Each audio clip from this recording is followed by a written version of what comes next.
The rumble of distant artillery had finally faded, replaced by an oppressive, cavernous silence that settled over Berlin. For months, the city had been a maelstrom of destruction, a relentless battleground where the hopes of millions crumbled into dust and ash. Now, in the spring of 1945, a new kind of struggle began, one not fought with bullets and bombs, but with an agonizing, daily fight for survival against hunger, cold, and the pervasive shadow of trauma. The war may have officially ended, its formal surrender signed, but its devastating impact lingered like a poisonous fog, making every breath a testament to an unyielding, almost defiant will to live.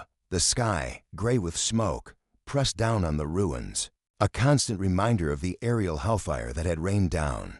The survivors, emerging slowly from their cellars, found themselves in an alien landscape, a grotesque caricature of the vibrant metropolis they once knew. Families, or what remained of them, emerged from the damp, foul-smelling cellars and cramped bunkers, blinking into the harsh daylight that revealed a city utterly transformed. Homes were gone, landmarks reduced to twisted metal and shattered stone. The familiar streets were unrecognizable, choked with mountains of debris, impassable in many places, forcing new, treacherous paths over the bones of their former lives. The psychological shock was immense, a heavy blanket of grief and disbelief that muffled all other emotions. Children, hardened beyond their years, their faces smudged with soot and their eyes holding a terrifying emptiness, scavenged amongst the ruins. Their innocence, a casualty long before the final surrender, was replaced by a feral instinct for survival. They hunted for scraps of food, for bits of wood, for anything that could be bartered or burned, their small hands sifting through the remnants of a world that had betrayed them. Food was the most immediate and desperate need, an obsessive focus that governed every waking moment. Official rations were almost non-existent, offering barely enough calories to sustain a dormant body, let alone one forced into hard labor. Foraging became a daily, dangerous ritual. People risked unexploded ordnance, collapsing buildings, and encounters with suspicious occupying forces to find anything edible. They dug with bare hands in blasted parks for a stray potato, a withered carrot, or the bitter roots of weeds. The concept of a proper meal was a distant, painful memory, replaced by the grim reality of perpetual, agonizing hunger that gnawed at stomachs and frayed spirits. Survival was measured in handfuls of whatever could be found, a few boiled nettles, a piece of stale, moldy bread, or on a rare good day, a tin salvaged from a bombed-out shop. This pursuit of calories was a full-time, soul-crushing job. Water was scarcely better. The infrastructure of the city had been pulverized, its water mains shattered, its sanitation systems obliterated. Clean drinking water was a precious commodity, more valuable than any currency. Contaminated pumps and broken pipes meant that every sip was a gamble, a potential invitation to dysentery, cholera, or typhoid.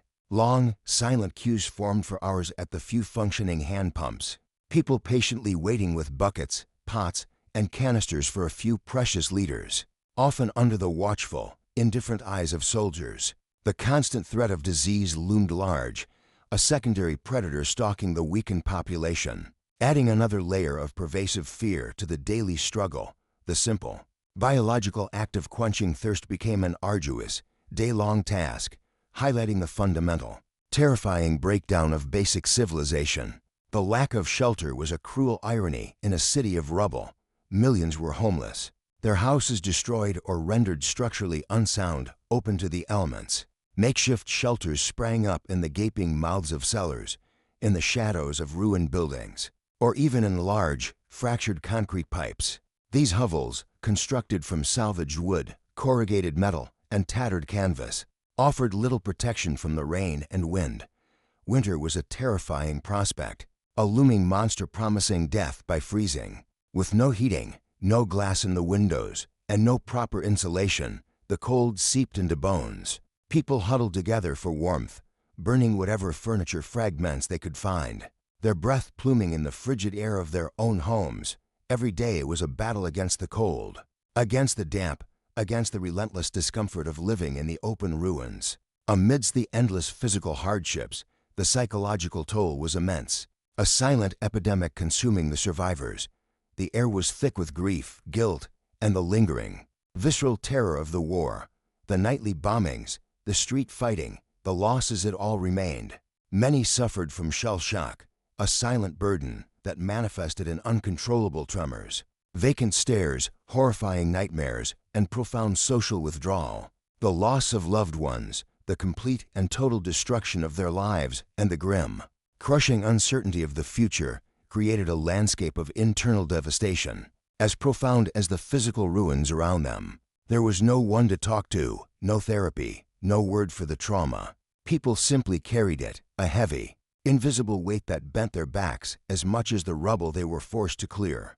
The occupying forces, Soviet, American, British, and French, brought a complex mix of order and disorder, partitioning the city into 4 sectors. While they represented the end of the war, they also brought new anxieties, new power dynamics, and a profound sense of humiliation for many. Germans.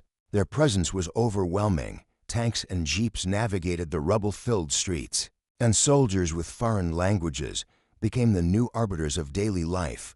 The initial days were marked by uncertainty and often harsh justice as the victors began the arduous task of administering a shattered city. For the women of Berlin, the arrival of the conquering armies, particularly in the Soviet sector, brought a new and terrible wave of fear and violence, a trauma that would be silenced for decades, but never forgotten by those who endured it. Rebuilding began almost immediately, not as a grand, organized project, but as an instinctive, atomized response driven by an innate human desire for normalcy. People cleared rubble by hand, creating pathways through the devastation, brick by painstaking brick. It was here that the women of Berlin, the Trümmerfrauen, or rubble women, became the symbol of the city's resurrection. With their husbands dead or in prison camps, they took on the back-breaking tasks, forming human chains to pass salvaged bricks, sorting materials, their hands raw and calloused. They proved their resilience and strength in the face of unimaginable adversity. Every cleared brick, every salvaged beam, was a small, defiant victory against the chaos, a single step in the monumental task of reconstruction. Black markets thrived in the vacuum of legitimate commerce, becoming the true heartbeat of the city's economy. With the Reichsmark worthless, cigarettes, coffee, and nylon stockings became the new currency. Anything of value, a silver locket, a pair of leather boots, a hidden tin of food, could be traded for essentials. These unofficial networks, conducted in shadowy ruins and bombed-out U-Bahn stations, were dangerous and often exploitative, but they provided a crucial lifeline for many. It was a testament to the ingenuity and desperation of a population trying to survive by any means necessary. Bartering became the primary form of exchange, a complex dance of risk and reward where a family's survival could depend on a single, successful trade. Children, despite the grim reality that had stolen their youth, found moments of fleeting, desperate joy. They adapted to their shattered playground with a resilience that adults found both heartbreaking and essential. They played amongst the ruins, making games out of salvaged materials, climbing mountains of debris, and daring each other to explore the dark, cavernous shells of buildings. Their laughter, when it came, was a fragile, defiant echo in the desolate landscape. These moments of childhood resilience were a powerful, unconscious reminder of the human spirit's ability to seek light even in the darkest corners, a stubborn refusal to let despair entirely consume the next generation. Even as they played on the graves of the old, the future was a blank canvas, daunting and utterly uncertain. Debates raged in foreign capitals over Germany's fate, the division of the country, and the possibility of a lasting peace. But these high-level geopolitical discussions felt distant and irrelevant. For the average Berliner, the future was not a concept of years or decades, but of the next 24 hours. Their focus remained fiercely on the immediate, finding food for tomorrow, repairing a leaking roof with scavenged tar paper, finding shoes for a child, or simply surviving another cold night in a city that was slowly, painfully, and tentatively coming back to life. The larger questions of guilt, atonement, and national identity would have to wait. Survival was the only ideology. As the brutal summer of 1945 gave way to a dreaded autumn, A new sense of purpose, however fragile, slowly emerged. The immediate shock began to recede, replaced by a dull, pragmatic determination. Makeshift schools began to reopen in cellars, with teachers using chalk on salvaged slates. Desperate to give the children some semblance of structure, small shops cautiously put out their wares. A few salvaged items displayed in a broken window. People started to envision a life beyond mere moment-to-moment survival. The scars of war were deep and permanent, etching themselves onto the landscape and the souls of the people. But the seeds of recovery were being sown in the rubble-strewn earth. It was a slow, arduous process marked by setbacks and moments of deep despair, but also by incredible, stubborn human fortitude. The struggle to live after the war was not just about physical survival. It was also a desperate battle for dignity, for identity, and for a semblance of normalcy. It was about washing clothes in a bucket of cold, murky water, about trying to create a home in a single, crowded room, about maintaining rituals that connected them to their past lives. It was about the women who, despite the filth and destruction, would try to find a scrap of ribbon to tie in their hair. These small acts of self-preservation were a quiet rebellion against the dehumanizing forces of war and its aftermath. They were a testament to the indomitable human spirit, capable of enduring unimaginable suffering and still finding the strength to rebuild, to hope, and to forge a new, albeit fractured, future. Art and culture, too, began a fragile return, finding expression in the most unlikely of places. Actors performed plays in the skeletal remains of theaters, their voices echoing in the open, roofless auditoriums. Musicians played salvaged instruments in smoky cellars, offering a few moments of solace and a reminder of a world beyond the daily grind for bread. This wasn't entertainment as it was known before. It was a necessary spiritual sustenance, a way to process the collective trauma and to reassert a shared humanity. It was proof that even when a civilization had been bombed into near oblivion, the creative impulse, the need to tell stories and make music, could not be entirely extinguished. It was a flicker of light in the overwhelming darkness. Berlin in 1945 was a city at year zero, a ground-level experiment in human resilience. The struggle to live was a testament to the complex, often contradictory nature of survivors, their capacity for both selfishness and profound altruism, for despair and for stubborn hope.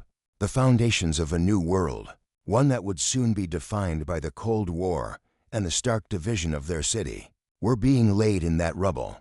The men, women, and children who endured that first year after the war were not just victims. They were the first, unwitting architects of a new Berlin, a city that would forever carry the visible and invisible scars of its destruction, but one that ultimately chose, day after agonizing day, to live.